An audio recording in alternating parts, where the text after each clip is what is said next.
Sir जब भी कोई फ्रेंड या कोई भी आता है हमारे पास, तो वो अपनी प्रॉब्लम्स लेके आता है, तो हमारे पास उसका क्विक सोल्यूशन होता है। उसकी बातों को लेके, उसकी बातों को बेस बना के हम उसका क्विक सोल्यूशन दे देते हैं।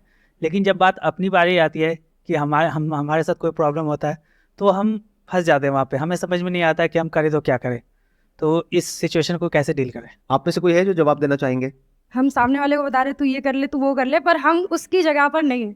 हमारा माइंड तब भी कहीं ना कहीं चल रहा होता है कि ठीक है कोई नहीं।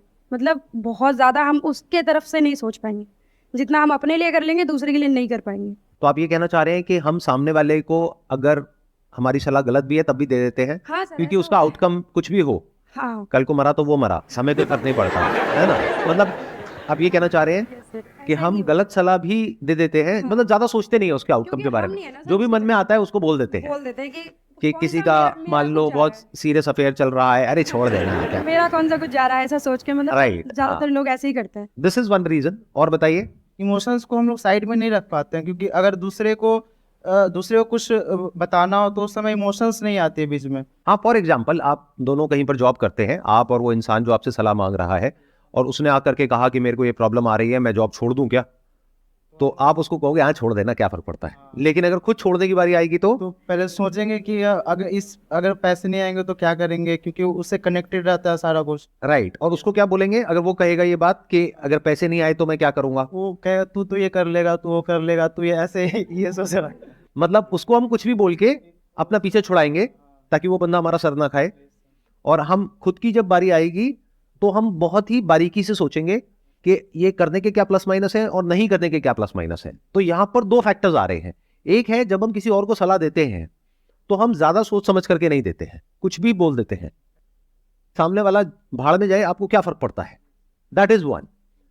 सेकेंड, कि जब आप खुद अपने आप को कोई सलाह देते हैं तो उसमें इमोशंस बीच में आ जाते हैं, जो गलत नहीं है पूरी तरह से, क्योंकि हो सकता है कि जो आप डिसीजन लेने वाले हैं वो लेने में आपको बहुत डर लग रहा है, तो उस डर के पीछे कोई एक्चुअल रीजन है कि अगर वो डिसीजन आपने लिया, फॉर एग्जांपल जॉब छोड़ देगा, तो एक्चुअल में आपको नहीं पता कि अगले महीने आप अपने बच्चों की स्कूल की फीस कैसे दोगे, या क्रेडिट कार्ड्स के बिल इतने बढ़ चुके हैं वो कैसे दोगे। तो वो कोई हवा में नहीं है डर, किसी भूत प्रेत से आप नहीं डर रहे हो, रियल प्रॉब्लम है जिससे डर रहे हो। तो करना क्या चाहिए, चाहे किसी और को सलाह दो, चाहे खुद अपने आप को सलाह दो, आराम से ठंडे दिमाग से बैठ करके एक प्रॉब्लम का सॉल्यूशन निकालना चाहिए। मतलब मैं ये नहीं कह रहा कि उसको गलत सलाह दो और खुद को सही सलाह दो, नहीं, हमेशा सही सलाह दो।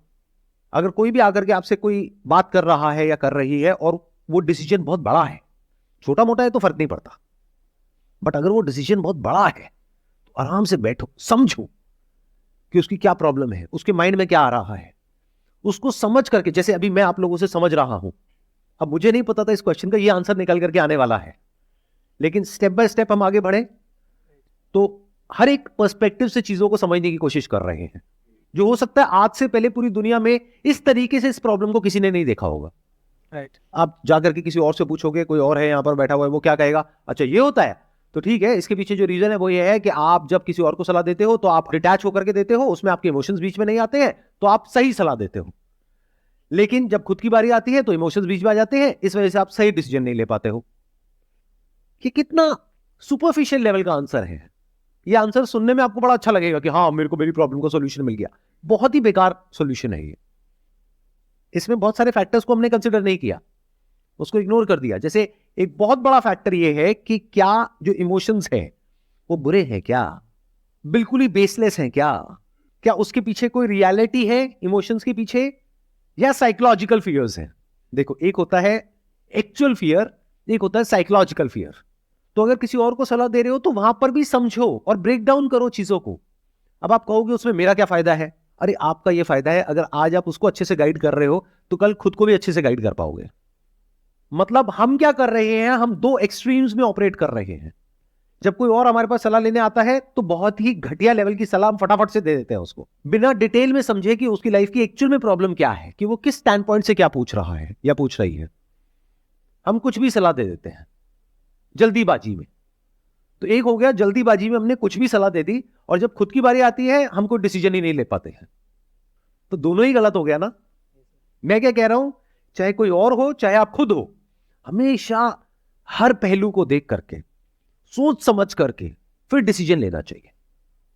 मतलब उसमें प्रैक्टिकलिटी का भी रोल है, इमोशंस का भी रोल है, डिजायर का भी रोल है, फियर का भी रोल है, रिस्क एनालिसिस भी है, वेरी इंपॉर्टेंट। क्योंकि जब भी कोई बड़ा डिसीजन होता है तो साथ में बड़ा रिस्क होता है। अगर कोई रिस्क नहीं है तो वो छोटा डिसीजन है, तो वो कर लो, चाहे खुद हो चाहे किसी और की बारी हो। बट अगर कोई बड़ा डिसीजन है तो बड़े लेवल पे सोचना पड़ेगा। अब सवाल उठता है, ऐसे सोचते कैसे हैं? अपनी थिंकिंग को ऐसा कैसे बनाएं कि अगर कोई प्रॉब्लम है तो हम उसकी हर साइड को देख पाए, या ये कह लो हर साइड को तो कोई भी नहीं देख सकता, because thought bye it's very nature is limited. लेकिन जितना हो सके एक प्रॉब्लम को हम ज्यादा अच्छे से समझ सके, फिर उसका सोल्यूशन निकाले। तो ऐसा कैसे होता है? ऐसा होता है क्वेश्चंस पूछने से, आंसर देने से नहीं।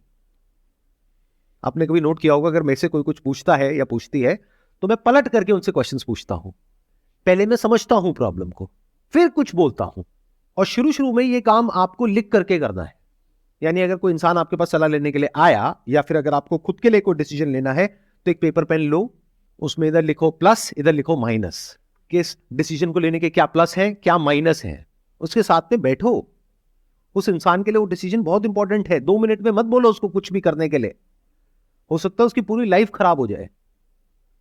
और फिर धीरे धीरे क्या होगा, अगर आप इस तरीके से काम करने लग गए, यानी लिख करके अपने माइंड को क्लियर करने लग गए, तो धीरे धीरे आपकी माइंड में ही प्लस माइनस एकदम से आ जाएंगे। प्रैक्टिस की बात है, इस तरह की हमारी प्रैक्टिस नहीं है। हम लोग क्या गलती करते हैं कि अगर कोई हमारे पास में आता है सलाह लेने के लिए, तो फटाफट से सलाह दे देते हैं, चाहे उसका हमको कोई नॉलेज है या नहीं है, एक्सपीरियंस है या नहीं है। जैसे कोई आया कि ये बिजनेस करना चाहिए, अब आपको बिजनेस के बारे में एबीसीडी भी नहीं पता, नहीं नहीं ये बिजनेस तो बेकार है। हो सकता है वो बिजनेस बहुत बढ़िया हो। या फिर कोई आया कि मेरे माइंड में बिजनेस आइडिया आ रहा है, मैं कर लूं क्या? हाँ हाँ कर ले बहुत बढ़िया है। आपको क्या पता बिजनेस के बारे में? क्यों बोल रहे हो, क्यों जवाब दे रहे हो? उसको बोलो भाई एक काम कर, मेरे कॉन्टैक्ट में ये है, या तेरे कॉन्टैक्ट में ये है, इनको बिजनेस के बारे में पता है, चल हम दोनों मिल करके उनके पास चलते हैं, और पहले हम इस बिजनेस प्लान को जो तेरे माइंड में है लिख करके इसके प्लस माइनस निकालते हैं अपने स्टैंड पॉइंट से, फिर उनके स्टैंड पॉइंट से समझेंगे, फिर डिसीजन लेंगे कि करना चाहिए नहीं करना चाहिए, करना चाहिए तो कितना पैसा लगाना चाहिए। तू कह रहा है कि इसमें 20 लाख रुपए लगेगा, क्या कोई ऐसा तरीका है कि 2 लाख में काम हो जाए, ताकि रिस्क कम हो जाए? क्योंकि अगर 20 लाख चला गया तो फिर तू आगे क्या करेगा? तो कभी भी किसी को गलत सलाह मत दो। जिंदगी में गलत सलाह क्या होती है? गलत सलाह सिर्फ ये नहीं होती है कि आप जानबूझ करके उसका कुछ बुरा कर रहे हो। गलत सलाह यह भी होती है कि बिना एक प्रॉब्लम को समझे आप किसी को सलाह दे रहे हो। मैं आपको प्रैक्टिकल एग्जांपल देता हूं। कोई आपकी फैमिली में या आपके फ्रेंड सर्कल में बीमार है, उसका मानो पेट खराब हो गया है या खांसी जुकाम है, कुछ भी है, आप जाओगे फटाफट से जा करके उसको सलाह दे दोगे, भाई ये ले ले ठीक हो जाएगा। Based upon what? कि मैंने ये लिया था मैं ठीक हो गया था, तो तू भी लेगा तो तू भी ठीक हो जाएगा। अरे उसकी प्रॉब्लम और आपकी प्रॉब्लम सेम है क्या? तो आपने क्या किया? एक इंसान को गलत सलाह दे दी। आपकी नीयत गलत नहीं है, लेकिन आपकी ये जो सलाह है ये बेवकूफी भरी है। और जब हम दूसरों के साथ ऐसे करते हैं तो एक स्टेज ऐसी आ जाती है कि हम खुद के साथ भी यही करने लग जाते हैं। टाइम खराब चल रहा है, किसका नहीं चल रहा है पहले तो मुझे ये बता दो। पैसे की दिक्कत है, किसको नहीं है ये बता दो। रिलेशनशिप्स की दिक्कत है, घर में कलेश होते हैं, किसके नहीं होते हैं ये बता दो। शादी के बाद अगर एक छत के नीचे रहते हैं तो हेल्थ के लेवल पे प्रॉब्लम चल रही है, एक के बाद एक आ रही है, किसके नहीं आ रही है बता दो आज के टाइम में। तो जब ऐसी 2-4 चीजें हो जाती हैं किसी की लाइफ में, तो हम उल्टी सीधी सलाह उसको देने लग जाते हैं। कुछ तो हुआ है, या तो किसी की नजर लगी है, या कहीं किसी ने कुछ कर दिया है। क्या कभी ऐसा हुआ तू घर के बाहर निकला हो और कहीं कोई हरी मिर्च है, ये वो नींबू वींबू कहीं कुछ? हाँ एक बार हुआ था, चाहे कोई बंदा भेलपूरी खा रहा था, उसमें वो करके उसने फेंक दिया। हाँ एक बार हुआ था, मेरा पैर भी पड़ गया था। बस यही चक्कर है। चल तू एक काम कर, तू वहां जा, देख सब ठीक हो जाएगा। अब ये कैसी सलाह है? क्या समझदारी वाली सलाह है या बेवकूफी भरी सलाह है? तो जब आप ऐसी बेवकूफी भरी सलाह औरों को देने लग जाते हो, और हमारे आसपास में भरे पड़े हैं ऐसे लोग, तो एक दिन आप खुद भी ऐसे ही हो जाते हो, आपको पता भी नहीं लगता है। एक झूठ को बार बार बोलते रहो, वो कब सच हो जाएगा आपके लिए आपको पता भी नहीं लगेगा। आप सच और झूठ के बीच में फर्क ही नहीं कर पाओगे। तो चाहे आप खुद हो चाहे कोई और है, बिना सोचे समझे कुछ भी नहीं बोलना है। अगर आपके पास में उस क्वेश्चन का आंसर नहीं है, उस प्रॉब्लम का सॉल्यूशन नहीं है, तो चुप हो जाओ। आप लोग मेरी वीडियोस देखते हो तो आप लोगों को पता नहीं है, ये सेशन मेरा एक्चुअल में होता है, जैसे आज का ये जो सेशन है ये होगा करीबन 1 घंटे का। अपलोड कितने मिनट का होता है? Hardly 15 minute 20 minute. क्यों? क्योंकि बहुत सारे क्वेश्चन ऐसे होते हैं जहां पर मैं दूर से ही हाथ जोड़ देता हूं, मैं कहता हूं भाई ये मेरी फील्ड से रिलेटेड नहीं है, मेरे पास में इस क्वेश्चन का कोई जवाब नहीं है। ये नहीं कि कोई भी कुछ भी पूछ रहा और मैं बकवास करता चला जा रहा हूं। अगर मेरे पास में जेन्युइन उसका कोई आंसर होता है तो मैं देता हूं, और अगर नहीं होता है तो नमस्ते कर देता हूं दूर से ही।